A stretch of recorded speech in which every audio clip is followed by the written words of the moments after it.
Posibleng maharap si Leyte 4th District Representative Richard Gomez sa ethics complaint matapos ilantad sa social media ang mga screenshots ng pribadong impormasyon ng mga media practitioners sa social media ayon sa ilang House leader. Sinira ng rumaragasang baha nitong Lunes ang bahagi ng flood control structure na ito sa Barangay Riverside, Matag-Ob, Leyte.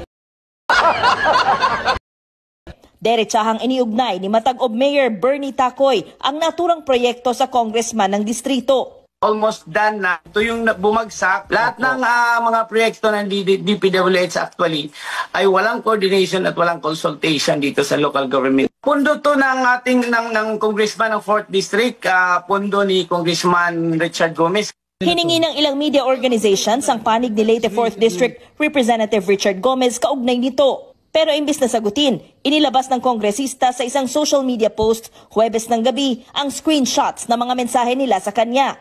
Kita ang buong pangalan at contact number ng mga journalist at nagtatrabaho sa newsroom. Pinuna ni Gomez ang umano'y pagkakahawig ng tanong ng news agencies. Pahiwatig aniyang may kumukumpas at ginastusan ang tinawag niyang media spin. Pumalag ang National Union of Journalists of the Philippines sa paratang ni Gomez. Giit ng NUJP, bahagi ng trabaho ng mga mamamahayag na hingi ng kanyang panig sa issue. Naniniwala ang grupo na posibleng paglabag ito sa data privacy.